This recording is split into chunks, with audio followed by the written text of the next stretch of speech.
वही हुआ है जिसका डर था और भारत के दारुल हुकूमत नई दिल्ली में लाल किले के करीब एक बहुत बड़ा हमला, वो अटैक हो चुका है। न्यू दिल्ली आज धमाकों से लरज उठा है। न्यू दिल्ली के अंदर जो सूरत हाल है वो इंतहाई पैनिक, यानी कि रेड बटन पर हाथ दब चुका है या जंगी बटन पर हाथ लग चुका है तो कहना गलत नहीं होगा। 10 नवंबर 2025 को क्या होता है कि देश की राजधानी दिल्ली, यहाँ पर जो लाल किले के सामने मेट्रो स्टेशन, अगर मैं लोकेशन आपको दिखाऊं, ये जो एग्जैक्ट लोकेशन आप देखने वाले हैं दिल्ली में, ये जरा आप देख पाओगे, ये है लाल किला, ठीक है, रेड फोर्ट। इसके बिल्कुल सामने ये जो इलाका है, यहाँ पर एक हुंडई i20 की जो गाड़ी है ये रुकती है। फिर अचानक से उस गाड़ी में एक बड़ा ब्लास्ट होता है। मेरे पाकिस्तानियों, आज पाकिस्तान के लिए एक ऐसा ही दिन है जैसा सकूते ढाका के वक्त था। लेकिन इस वाकई की टाइमिंग और इस वक्त भारत की तरफ से सिंदूर 2.0 आज last nail in the coffin डाल दिया गया है। अब अटैक की बारी, अब इंडिया अटैक करेगा। अब दिल्ली आप जानते हैं कि उनका जो है वो फेडरल कैपिटल है इंडिया का, और वहां पे ये धमाका हुआ है। अब देखते हैं कि आने वाले घंटों के अंदर, आने वाले दिनों के अंदर जो है कहीं इसका रुख जो है वो पाकिस्तान की तरफ ना मोड़ दिया जाए। इंडिया की नेवी, इंडिया की एयरफोर्स, इंडिया की आर्मी इस वक्त मुकम्मल तौर पे हाई अलर्ट पे है। आज तैयार रहे, आज की रात बहुत इंपॉर्टेंट है। कुछ बड़ा होने जा रहा है, कुछ बड़ा खतरनाक होने जा रहा है, क्योंकि इंडिया के अंदर ये सारा कुछ होना ये बताता है कि अब हमें तैयार रहना पड़ेगा और इंडिया इसको बुनियाद बनाकर पाकिस्तान के ऊपर अटैक कर सकता है। पाकिस्तान के अंदर आसिम मुनीर हिंदुस्तान की दुश्मनी बेच रहे हैं, और अब जो प्लान स्ट्रेटेजिकली किया जा रहा है, क्योंकि डॉलर इनको चाहिए, वो ये है कि इंडियन एयरफोर्स को, इंटरनेशनल बहुत से एनालिस्ट जो हैं वो ये कह रहे हैं कि द प्रीटेक्स्ट इज हियर, कि वो जो जवाब चाहिए था वो जवाब आ चुका है। और वैसे भी इस वक्त अब ये टेरर अटैक इसको कहा जाएगा। पिछली जंग में भी इन्होंने कहा था कि हमने जो पाकिस्तान में टेरर ग्रुप्स हैं उनके जो टारगेट्स हैं उनको टारगेट किया है, उनको निशाना बनाया है। ये सूरत हाल जो है इसमें ऑब्वियसली इंडिया जो है वो अब सिंदूर 2.0 की लॉन्चिंग की तरफ जा सकता है। एक प्रीटेक्स्ट जो है वो क्रिएट किया जा सकता है। नाउ ऐसे टाइम में देखिए कई पाकिस्तानी हैंडल्स पुरानी फोटोज, पुरानी वीडियो सर्कुलेट करके भारत में पैनिक फैलाने का प्रयास कर रहे हैं। अब फॉर एग्जांपल मैं आपको ये बताऊं, कई लोगों ने ये जो फोटो है ये शेयर करनी शुरू कर दी और ये बोल दिया कि देखो ये जो है ये दिल्ली का ब्लास्ट है, इतना बड़ा ब्लास्ट हुआ था। ये इजराइल लेबनान टेंशन के टाइम की फोटो है जिसको दिल्ली ब्लास्ट करके आज के समय सोशल मीडिया पे शेयर किया जा रहा है। सो आप सबको मैं सजेस्ट करूंगा, जहां से भी न्यूज आप लेते हैं एंश्योर करिए कि वो एक सही प्रॉपर सोर्स है, नहीं तो ऑलरेडी आप अगर देखो इस कार बॉम्बिंग से रिलेटेड बहुत सारी गलत न्यूज फैलाई जा रही है। कुछ पाकिस्तानी हैंडल्स ये भी क्लेम कर रहे थे कि बस एक CNG ब्लास्ट हुआ है, कोई टेरर एंगल नहीं है। यहाँ पे मैं आपको साफ साफ बता दूं, FIR रजिस्टर कर दी जा चुकी है UAPA एक्ट के under, unlawful activities prevention act के अंडर। तो मतलब कि जो आतंकवादी एंगल है यहाँ पर, इसको इन्वेस्टिगेट किया जा रहा है। और एज ऑफ नाउ पूरी राजधानी में, दिल्ली में हर जगह रेड्स कंडक्ट की जा रही है दिल्ली पुलिस द्वारा। इंतहाई तशवीशनाक डेवलपमेंट्स हैं भारत से। वही हुआ है जिसका डर था और भारत के दारुल हुकूमत नई दिल्ली में लाल किले के करीब एक बहुत बड़ा हमला। इस वक्त भारत का कैपिटल धमाकों से गूंज उठा है।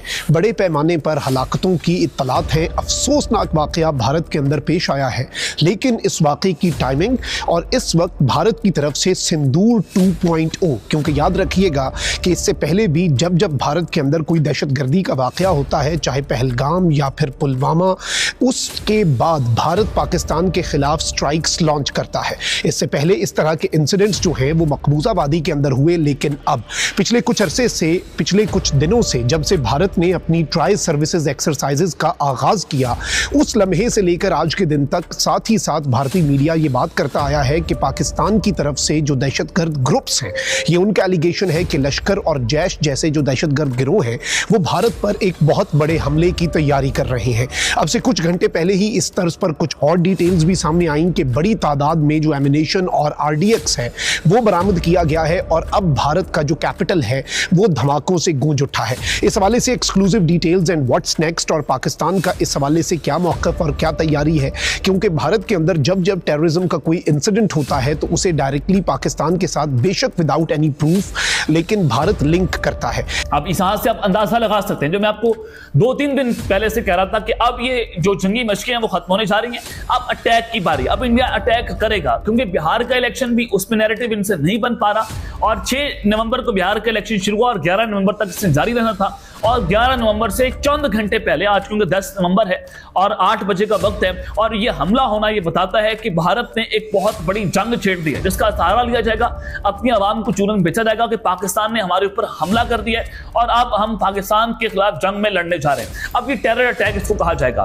पिछली जंग में भी इन्होंने कहा था कि हमने जो पाकिस्तान में टेरर ग्रुप्स हैं उनके जो टारगेट्स हैं उनको टारगेट किया है, उनको निशाना बनाया है। अब क्या करेंगे कि खुदकुश बमबार टेरर ग्रुप जो है पाकिस्तान में दाखिल हुए। इन्होंने कहा कि पंजाब के अंदर भी, अमृतसर पंजाब जो है वहां पर भी पाकिस्तान के खुदकुश बमबारों ने दाखिल होने की कोशिश की। फिर इन्होंने आजाद कश्मीर वाली साइड से कहा कि वहां से भी दहशतगर्द जो है उन्होंने इन्फिल्ट्रेट करने की कोशिश की। अब आप डॉट से डॉट प्रिंट करें कि जो मैं आपको खबरें दे रहा था, आज हमारी खबर दुरुस्त ठहरी है कि पहले इन्होंने एक पूरा नैरेटिव बनाया कि पाकिस्तान के जो दहशतगर्द हैं वो इंडिया में और कश्मीर के अंदर घुसने की कोशिश कर रहे हैं और हमने उसको नाकाम बनाया है और हमने 2 से 3 अपने भारतीय फौजी जो हैं उनको भी गिरफ्तार किया जो पाकिस्तान के साथ मिलकर जासूसी कर रहे थे। अब एंड 48 घंटों के बाद एक ऐसा एपिसोड हुई है कि न्यू दिल्ली के अंदर अटैक हुआ है और इतना बड़ा अटैक जिसको आप इमेजिन नहीं कर सकते। तो इसका वाज़ेह तौर पर मतलब यह है कि इंडिया ने वो कर दिखाया है जो पहले से वो कह रहा था कि ऑपरेशन सिंदूर 2.0 की हम तैयारी कर रहे हैं। चाहे वो इंडियन नेवी के जो एयर चीफ है, नेवी के जो चीफ है उनकी जानिब से कहा गया कि हम ऑपरेशन सिंदूर 2.0 की तैयारी कर रहे हैं। अब इंडियन नेवी के ऑफिसर के ऊपर की गाड़ी के ऊपर अटैक हुआ तो ये राजनाथ सिंह ने भी इंडियन नेवी के ऑफिसर से जब खिताब किया था तो उस वक्त इन्होंने ये बात की थी कि अब आप तैयार रहें। पहले ऑपरेशन सिंदूर में आपको मौका नहीं मिला था, अब ऑपरेशन सिंदूर 2.0 में आपको मौका दिया जाएगा और आपने समुद्रों के अंदर पाकिस्तान पर अटैक करना है। सर कुरीक के मुकाम जो है वहां पर डिप्लॉयमेंट्स जो है उनको बढ़ाया गया, वहां पर इंडिया ने नोटम जारी किया और पाकिस्तान के जो एक्सक्लूसिव इकोनॉमिक जोन है वहां पर वो लोग घुसे 80 नॉटिकल माइल्स के अंदर जो पाकिस्तान का जोन बनता है जहां पर आप नहीं फिजाई हदूद को या समुद्री हदूद को बंद कर सकते, लेकिन इंडिया ने किया। तो ये अगर आप इस पूरी सिचुएशन को एनालाइज करें तो आपको अंदाजा होता है कि न्यू दिल्ली में जो ये बम ब्लास्ट हुआ है जिसमें मुतअद्दिद लोग मारे गए हैं, दर्जनों की तादाद के अंदर लापते हुई हैं और पूरे के पूरे भारत के अंदर इस वक्त पैनिक है। तो वो ये कह रहे हैं कि पाकिस्तान के अंदर से अटैक हुआ है जिसके बाद अब पाक फजाइया मुकम्मल तौर पर उनको हंगामी बुनियादों पर तैयारी रखने का हुक्म जारी कर दिया गया। उनको कह दिया कि जनाब आप आज तैयार रहें, आज की रात बहुत इंपॉर्टेंट है, कुछ बड़ा होने जा रहा है, कुछ बड़ा खतरनाक होने जा रहा है क्योंकि इंडिया के अंदर ये सारा कुछ होना ये बताता है कि अब हमें तैयार रहना पड़ेगा और इंडिया इसको बुनियाद बनाकर पाकिस्तान के ऊपर अटैक कर सकता है। मर्तबा फिर इंडिया ने शिफ्ट करना शुरू कर दिया, उनके सोशल मीडिया पर सिंदूर 2.0 की बाज़गश शुरू हो चुकी है। इंटरनेशनल बहुत से एनालिस्ट जो हैं वो ये कह रहे हैं कि the pre text is here, कि वो जो जवाब चाहिए था वो जवाब आ चुका है। और वैसे भी इस वक्त जो सूरत हाल है, देखें डोनाल्ड ट्रंप का ब्रोकर्ड सीज फायर अगर भारत ने तोड़कर पाकिस्तान से जंग करनी है, and this time a full scale war, क्योंकि अब वो कह रहे हैं कि जी पाकिस्तान ने टेरर के लॉन्च पैड एक्टिवेट कर दिए हैं, पाकिस्तान की तरफ से इन्फिल्ट्रेशन के अटेम्प्ट्स हो रहे हैं LOC के ऊपर, इंडियन फौज ने अपनी मूवमेंट बढ़ा दी, इंडियन नेवी इस वक्त मुकम्मल तौर पे तैयार है, सर क्रीक के करीब जो नोटम्स इन प्लेस हैं, फिर इंडियन एयरफोर्स जो है उसके तैयारों की पिछले 6-7 दिन की मूवमेंट्स जो हैं वो भी पाकिस्तान को तो ऑलरेडी हाई अलर्ट पे डाल चुकी हैं। पाकिस्तान का तो अभी भी मौक़िफ़ वही है कि जी आपके पास कोई सबूत है, कोई शवाहिद है। देखें अब हम अफगानिस्तान वाले मामले में कहते हैं ना कि उनकी सरजमीन से हमारे खिलाफ दहशतगर्दी, हम सबूत पेश करते हैं, हम 4 बंदों में बैठते हैं, हम वहाँ पर सबूत पेश करके कहते हैं कि भाई इनकी तरदीद करो। जब वो नहीं कर पाते, नाकाबिले तरदीद शवाहिद होते हैं, इर्रेफ्यूटेबल एविडेंस होता है, तो फिर मीडिएटर्स भी बात मानते हैं, कहते हैं नहीं भाई गल थोड़ी भी ठीक सी, पाकिस्तान बिल्कुल ठीक बात कर रहा है। इंडिया को अगर ये लगता है कि पाकिस्तान के अंदर से कुछ हो रहा है तो वो सबूत प्रोवाइड करे, भाई किसी मीडिएटर के दरमियान बैठो। अगर आपको वीडियो पसंद आए तो चैनल को सब्सक्राइब करें और बेल आइकन को जरूर दबाएं ताकि आपको ऐसे ही लेटेस्ट वीडियो की नोटिफिकेशन मिलती रहे। Thank you for watching. मैं हूं विवेक, मिलते हैं नेक्स्ट वीडियो में। Stay updated and stay safe.